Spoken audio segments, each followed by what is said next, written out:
Dear students, welcome to रस institute online class. पिछले video में हम लोग पढ़े थे वन संपदा और वन जीवों का ह्रास संरक्षण का टॉपिक था। उसमें देखे थे नेशनल पार्क वगैरह। आज भी हम देखेंगे समुदाय और वन संरक्षण। समुदाय कैसे वन का संरक्षण करता है। जैसे आप लोग सुने होंगे चिपको आंदोलन, आगे पढ़ना भी है, थोड़ा सा हम उसको डिस्क्राइब ऐसे ही कर देते हैं। चिपको आंदोलन, तो चिपको आंदोलन में क्या हुआ था कि उत्तराखंड राज्य में सुंदरलाल बहुगुणा एक व्यक्ति थे, उनके नेतृत्व में एक आंदोलन चली जिसमें वहाँ कुछ लोगों द्वारा वन को काटा जा रहा था। तो वहाँ के ये बहुगुणा समुदाय के लोग उसको बचाने के लिए क्या होते थे, पेड़ से लिपट जाते थे, बोलते थे पहले हमको काटो फिर इसको काटो, है ना। मतलब इतना ज़्यादा, और ये पूरे भारत देश में आप सोच लीजिए कि ये सबसे बड़ा नमूना पेश करता है पेड़ बचाने का। फिर आप पढ़े हैं, पिछले दिन पढ़ा था ना, नर्मदा बचाओ आंदोलन। नदी को कैसे बचाया गया, कौन बचाए थे, इसका लीडर कौन थे, मेघा पाटेकर। क्लियर है। अभी हम लोग पढ़ते हैं इसको। देखिए आपके बुक पेज नंबर 64 है ना। भारत के कुछ क्षेत्रों में स्थानीय समुदाय सरकारी अधिकारियों के साथ मिलकर वन्य जीवों के आवास स्थलों के संरक्षण में जुटे हुए हैं। अब जो लोग रहा करते हैं कहाँ पर, हाँ, जंगल में रहा करते हैं जनजाति लोग, खासकर मध्य प्रदेश में सबसे ज़्यादा वन है। कहाँ है सबसे ज़्यादा वन, मध्य प्रदेश, छत्तीसगढ़, झारखंड, अरुणाचल प्रदेश, हिमाचल प्रदेश, जो भी वन का क्षेत्र है अपने भारत में, वहाँ पर कुछ स्थानीय समुदाय हैं जिनको वन से फल प्राप्त होता है। वन पे वो लोग, उनका जीवन यापन होता है। और ख़ासकर जो जनजाति है, भारत का सबसे बड़ा जनजाति, सबसे ज़्यादा मात्रा में जनजाति कौन है, गोंड जनजाति भारत में सबसे ज़्यादा मात्रा में है।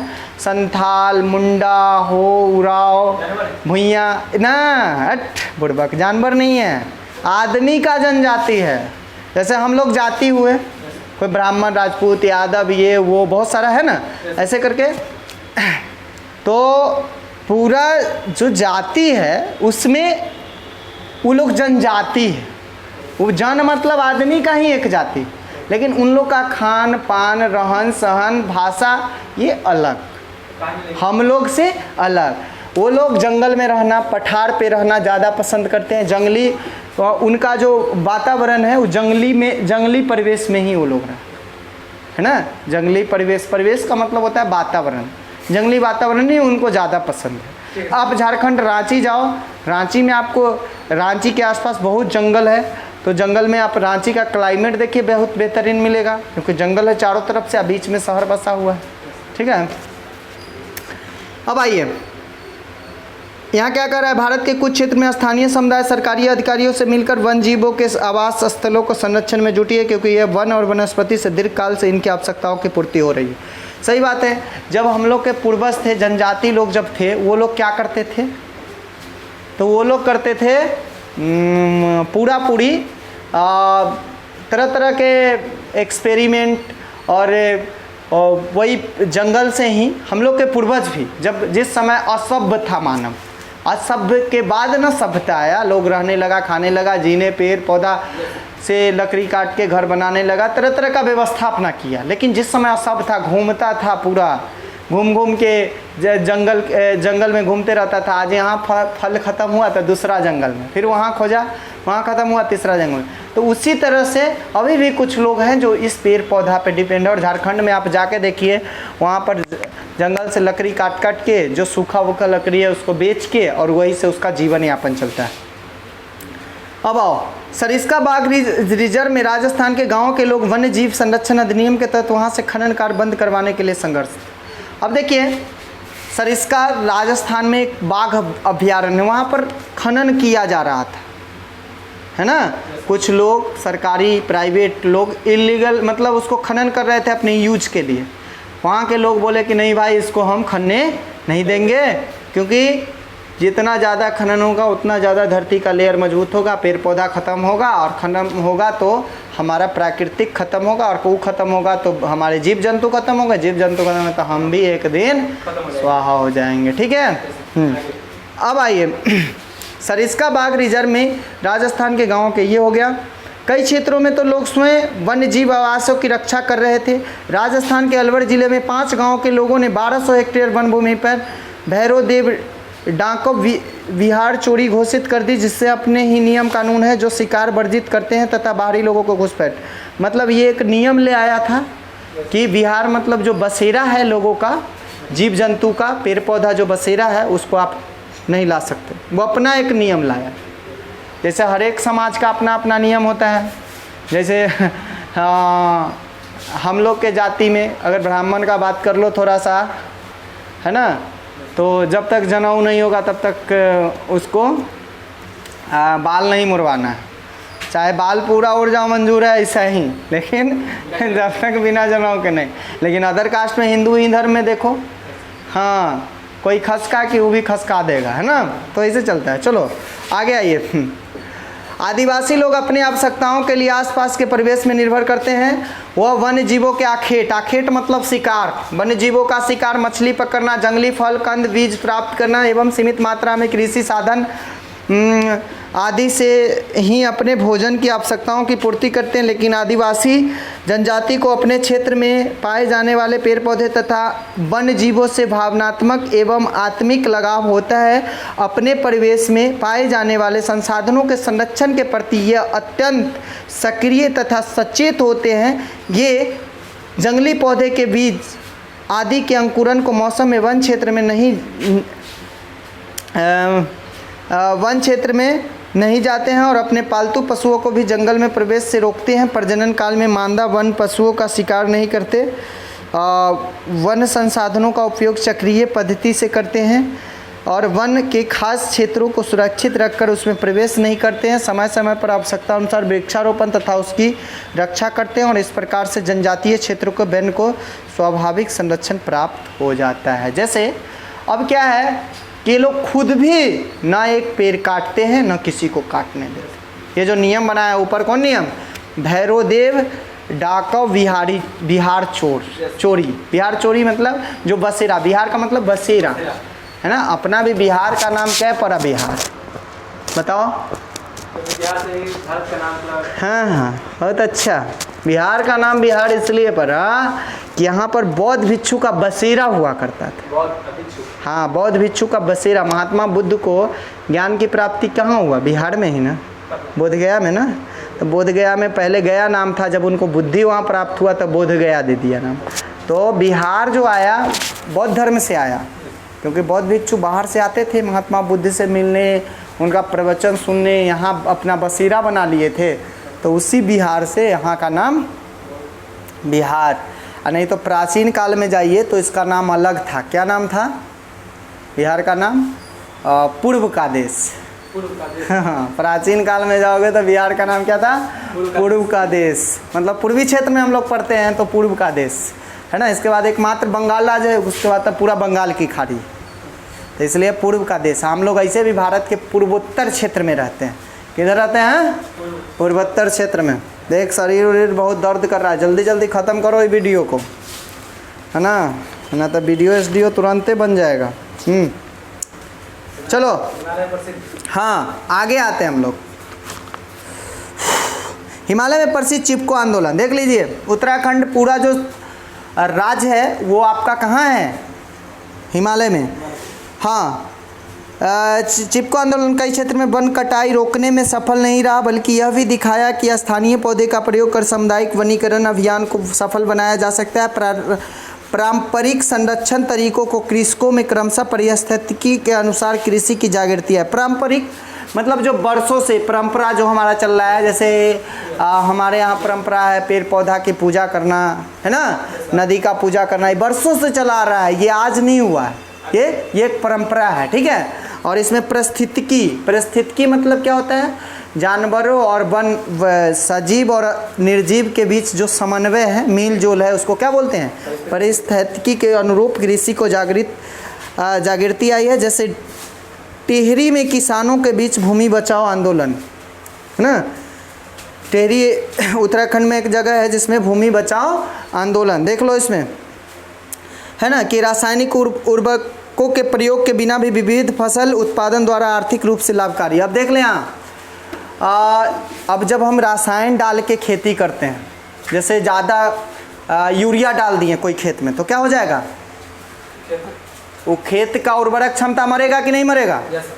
तो वही चीज़ बोल रहा है कि ज़्यादा यूरिया डालने से खेत का उर्वरक क्षमता, और ऐसे भी आप भी अगर आपके घर में भी कोई खेती करते हैं तो आप ये चीज़ बताइए कि कम से कम किसका यूज करना? यूरिया का यूज़ करना, क्योंकि जितना ज़्यादा यूरिया, फसल तो उस समय ज़्यादा होगा लेकिन आने वाले समय में वो खेत का धीरे धीरे धीरे धीरे उर्वरक क्षमता क्या होते जाएगा? ख़त्म होते जाएगा और एक टाइम वो बंजर हो जाएगा। लेकिन फिर जब नदी और बाढ़ आ जाएगा उस एरिया में, तो बाढ़ आना भी ज़रूरी है, बट सही जगह पे। जैसे चौर में पानी आ गया तो कोई दिक्कत है हमको, मछली भी पला जाएगा, और जब ये पानी जब चला जाएगा तो उसमें आसानी से खेती भी हो जाएगा। लेकिन हमारा घर के पास आ गया तब दिक्कत है ना, रोड पे आ गया तो दिक्कत है, बांध टूट गया तो दिक्कत है। तो ये नहीं होना चाहिए, पानी वर्षा होना चाहिए एक सिस्टम से, है ना, एक तरीका है सबका, ठीक है। चलो आगे आते हैं हम लोग।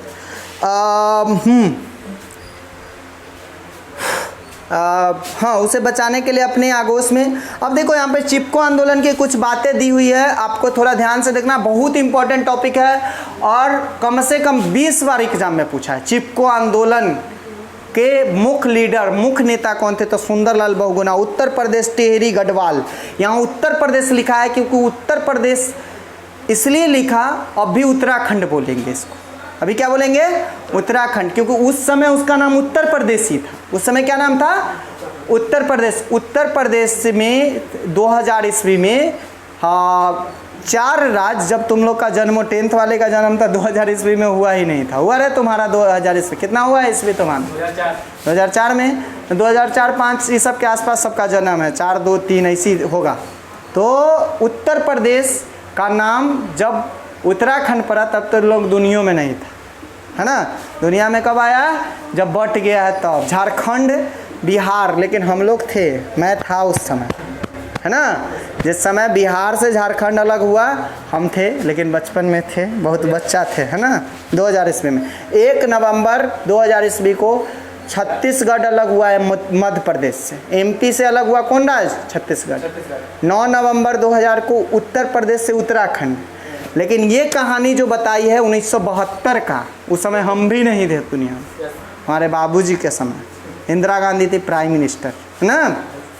हाँ, उत्तर प्रदेश टेहरी गढ़वाल पर्वतीय क्षेत्र में सुंदरलाल बहुगुणा के नेतृत्व में अनपढ़ जातियों द्वारा 1972 में आंदोलन प्रारंभ हुआ था। देख लीजिए, अनपढ़ थे लोग, लेकिन कितना अच्छा सोचते, यहाँ तक पढ़ लिख के गधा सब है ना। हाँ, यह आंदोलन में स्थानीय लोगों ठेकेदार की कुल्हाड़ी से हरे भरे पौधों को काटते देखे, मतलब ठेकेदार लोग ले लिया और काट रहा था, उसे बचाने के लिए अपने आगोश में पौधों को लेकर ऐसे चिपक जाता था, है ना। हाँ, और इसकी रक्षा यहाँ दिया भी है, बहुत अच्छा फिगर आप देख सकते हैं। इसे कई देशों में स्वीकारा गया। भारत के संयुक्त वन प्रबंधन क्षरित वनों के प्रबंध और पुनर्निर्माण में स्थानीय समुदाय की भूमिका को महत्व को उजागर करते हैं। औपचारिक रूप से इस कार्यक्रम की शुरुआत 1988 में हुई थी, है ना, मतलब एक सिस्टम से, है ना। 1988 में जब उड़ीसा राज्य में संयुक्त वन प्रबंधन का पहला प्रस्ताव पास किया गया। वन विभाग के अंतर्गत संयुक्त वन प्रबंध क्षरित वनों को बचाने के लिए कार्य करता है और इसमें गांव के स्तर पर संस्थाएं बनाई जाती है जिसमें ग्रामीण और वन विभाग के अधिकारी संयुक्त रूप से कार्य करते हैं। भारत में हाँ, अब देखो यहाँ पर भारत में 6 धर्म के लोग रहते हैं मुख्य रूप से, हिंदू, मुस्लिम, सिख, ईसाई, जैन, बौद्ध, पारसी। कितना? 6, हिंदू, मुस्लिम, सिख, ईसाई, जैन, बौद्ध, हाँ, एगो पारसी, लेकिन पारसी 9 के बराबर। ये 6 धर्म, जिसमें जैन और बौद्ध जो है आपको, और हिंदू, मुस्लिम और ईसाई जो है, मुस्लिम और ईसाई बाहर से आया। ये 4 गो हिंदू, मुस्लिम, सॉरी हिंदू, जैन, बौद्ध और जैन, सिख धर्म हिंदू से ही अलग हुआ, जो पंजाबी लोग हैं हिंदू से ही अलग हुए, है ना। भारत में जैन एवं बौद्ध धर्म के अनुयायी अहिंसा प्रेमी होते हैं, मतलब झगड़ा लड़ाई नहीं करते हैं। वो लोग प्यार मोहब्बत पे ज़्यादा विश्वासी, ना कि ये वाला प्यार है ना, कौन वाला प्यार, मतलब किसी से झगड़ा लड़ाई नहीं करना है ना। हाँ, झगड़ा लड़ाई करने का मतलब समझ रहा है ना रे, झगड़ा लड़ाई करने का मतलब कि कोई अगर आपको मारता भी है ना तो चल भाई तू बहुत महान आदमी है, ठीक है, एक थप्पड़ मार ले तो बहुत, अगर तुमको संतुष्टि मिलती है ना। लेकिन हाँ, ज़्यादा आजकल लिबरल भी रहना सही नहीं है, न तो जिधर से आएगा एक थप्पड़ मारेगा और चल जाएगा, बोलेगा अरे इसको तो कोई फर्क नहीं पड़ता, है ना। समझ में आ गया ना। तो ज़्यादा लिबरल भी सही नहीं है, लेकिन बात बात पे गुस्सा और झगड़ा करना भी सही नहीं है ना। अहिंसा परमो धर्म, कौन बोले, महात्मा बुद्ध, कि अहिंसा सबसे बड़ा धर्म है, मतलब झगड़ा लड़ाई नहीं है। अगर कोई भी बात हो शांति से बैठ के समझौता किया जा सकता है, ठीक है। अब आइए, जैन समुदाय के बीच सूक्ष्म जीव की भी हत्या वर्जित है। अब देखो, हम लोग खेती करते हैं लेकिन इतना हम लोग बाइक चला रहे हैं तो कितना चींटी का मर्डर कर देते हैं, कितना एक्सीडेंट हो जाता है, बेचारा का कोई पूछने वाला, अगर उसके लिए कानून रहता तब ना, यहाँ तो चींटी को हम लोग मारते चले जाते हैं। तो ये सब भी प्रॉब्लम है, ठीक है। अब आइए, जैन समुदाय के भी सूक्ष्म जीव की भी हत्या वर्जित है, मतलब छोटा छोटा जीव को भी नहीं मारना है, एक चींटी को नहीं मारना है। अपने हिंदू धर्म में हमारे एक मामा जी थे, चींटी को चीनी खिलाते थे, सोच लो, बोलते थे भगवान का रूप है इसको, और बहुत लोग, है ना। अब आइए, वन एवं वन प्राणियों के संरक्षण में इनका काफ़ी योगदान है। महात्मा बुद्ध ने 487 ईसा पूर्व में कहा था, पेड़ एक विशेष असीमित दयालु और उदारपूर्ण जीव है। देखो, महात्मा वो जीवधारी है, मतलब इतना दयालु कि आपको लेता कुछ नहीं है, देता बहुत कुछ देता है ना। हाँ, ईसा पूर्व मतलब ईसा मसीह के जन्म से पहले की कहानी, और ईस्वी मतलब ईसा मसीह के जन्म के बाद की कहानी। अभी 2020 चल रहा है ना, तो 2020 साल पुराना हो गए हम लोग ईसा मसीह के जन्म। और ये जो महात्मा बुद्ध वगैरह थे 1 ईस्वी से 467 वर्ष पहले, 487 वर्ष पहले ये बात बोले थे। 483 में उनका मृत्यु हो गया, 487 में बोले थे, और 483 में 3-4 साल बाद मर गए। आइए, तो ईसा पूर्व का मतलब समझ लेना है, क्या चीज़, ईसा मसीह से जन्म, ईसा मसीह के जन्म से पहले का कहानी, ईस्वी मतलब उसके बाद का कहानी। आगे चलें। अब आइए, जो अपने सतत पोषण के लिए कोई मांग नहीं करता और दानशीलता अपने जीवन के क्रियाओं में भेंट करता है, यह सभी की रक्षा करता है और स्वयं पर कुल्हाड़ी चलाने वाले पर भी छाया प्रदान करता है। आप बताओ, पेड़ को काट रहे हो, उसको दर्द हो रहा है, लेकिन फिर भी वो तुमको छाया दे रहा है ना। तो और हम लोग को तो थोड़ा सा कुछ करे, कुछ किसी को देंगे नहीं, लेकिन थोड़ा सा टच तक कर, उसके बाद बताते हैं कैसे चलता है ना।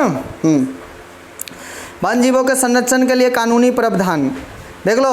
अब कानूनी प्रावधान कैसे कैसे आया, सरकार भी समझ गया कि अब कानून नहीं लाएंगे तो कुछ गधे लोग को समझ में नहीं आए, पेड़ काटबे करेगा, बिना बातों के काटेगा, जानवर को पकड़ के बेचबे करेगा, इसको सेटिंग करना पड़ेगा। तो कानूनी प्रावधान देखिए क्या क्या लाया।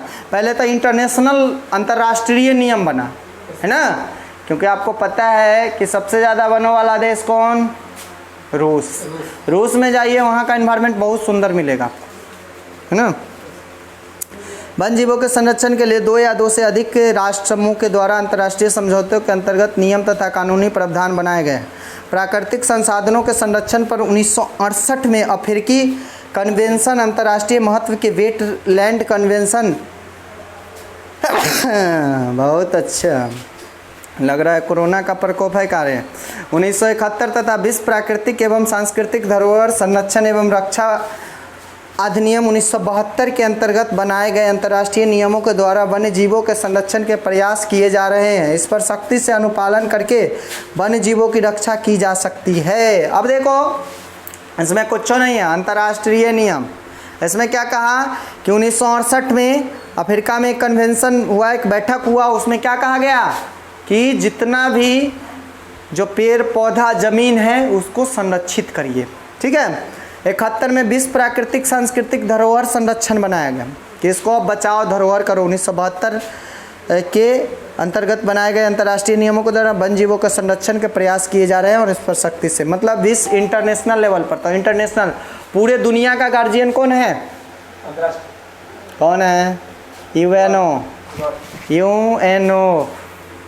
यूएनओ पूरे इंटरनेशनल लेवल पर जितना भी काम होता है, संयुक्त राष्ट्र संघ, यूनाइटेड नेशन ऑर्गेनाइजेशन, उसका स्थापना हुआ था 1945 में।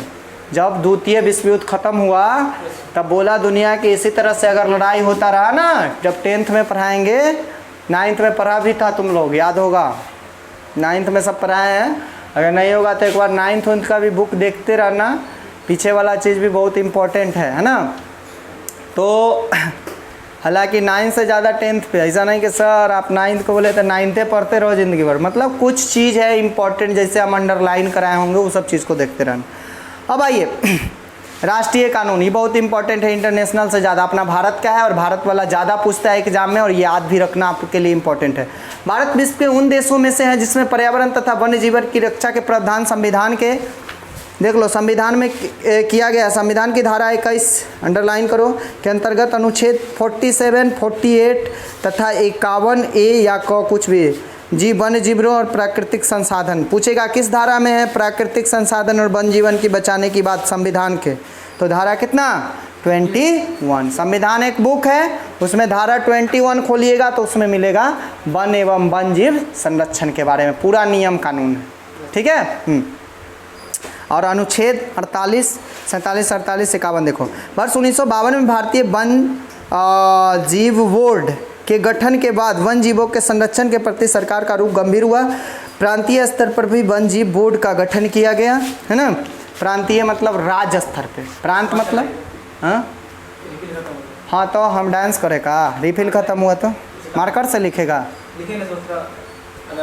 जाके कलम ले आओ सन्नी सर से मांग के। अजीब लड़का है, तू मार्कर एक चला देगा किताब में, तेरे पास पेन नहीं है, जल्दी निकालो। अब बैग उग लेके नहीं आना, कोरोना में बैग में कहीं कोरोना होगा तब है ना, सैनिटाइज बैगों को कर देता है। हम वो नहीं जानते हैं, देखेगा कहेगा कहाँ जा रहा है, बोलेगा चलिए बताते हैं, तब हमरे अरेस्ट करवाएगा का। हाँ ऐसे तो पुलिस ऐसे में थोड़ी पकड़ेगा, बोलेगा 1-2 आदमी से क्या होने वाला, अब फैलना होगा तो फैलेगा, दिक्कत क्या है। चलो आगे आओ हम लोग राष्ट्रीय कानून। वर्ष 1952 में भारतीय वन जीव बोर्ड के गठन के बाद वन जीवों के संरक्षण के प्रति सरकार का रुख गंभीर हुआ। प्रांतीय स्तर पर भी वन जीव बोर्ड का गठन किया गया है।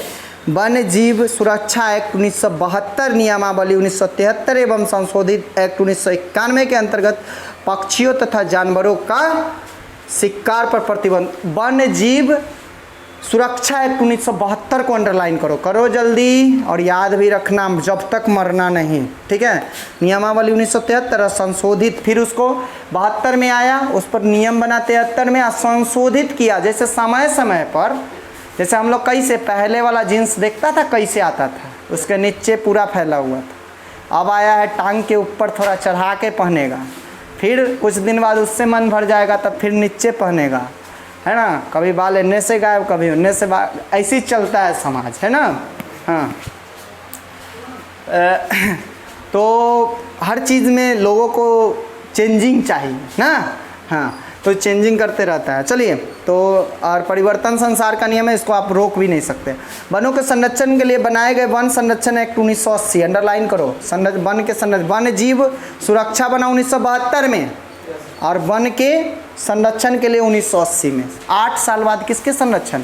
वन का संरक्षण। आइए और 81 में नियमावली और जैव विविधता अधिनियम 2002 में, ये भी अंडरलाइन करो, बहुत इंपॉर्टेंट है, ये सब ऑब्जेक्टिव में पूछेगा। अंतर्गत जैव विविधता के संरक्षण के लिए स्थानीय प्रखंड, जिला और राज्य स्तर पर कमेटियां गठित करने का प्रावधान किया गया। वन्य जीवों के संरक्षण को ध्यान में रखकर प्रत्येक राज्य से कहा गया कि वे राज्य स्तर जानवर और पक्षी की घोषणा करे।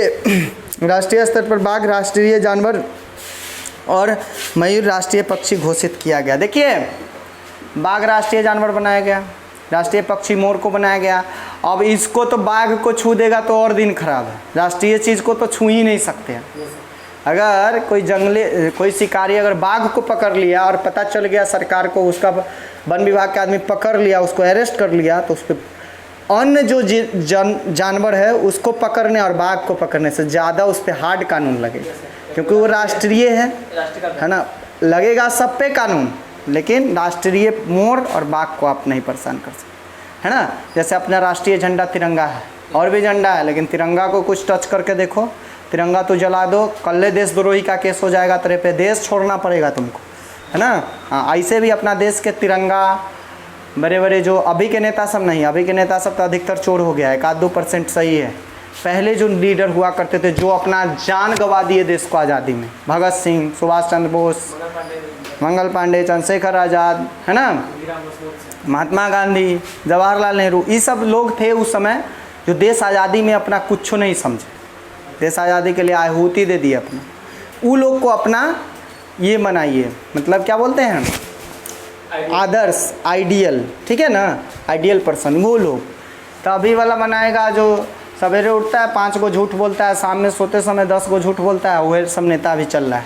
हिंदू मुस्लिम जात पात धर्म पे लड़ा के हम लोग को बांट उठ के अपने एसी में जी रहा है। हम लोग लड़ो, ब्राह्मण, राजपूत, यादव, फलना ठिकाना, पासवान, लड़ते रहो। ये चलते इंसानियत, सब इंसान है और इंसान वाला काम करो, सबका हेल्प करो, एक दूसरे पढ़ाई लिखाई और अच्छे चीज़ पर ज़्यादा टाइम करो। आगे आते हैं हम लोग वनों के संरक्षण के लिए बनाया गया वन संरक्षण एक्ट 1980 एवं नियमावली 1981 के भी कानूनी प्रावधान बड़े प्रभावशाली है। जैव विविधता अधिनियम 2002, ये सब पढ़ लिए थे ना। अगला पॉइंट है वन एवं जैव विविधता की उपयोगिता।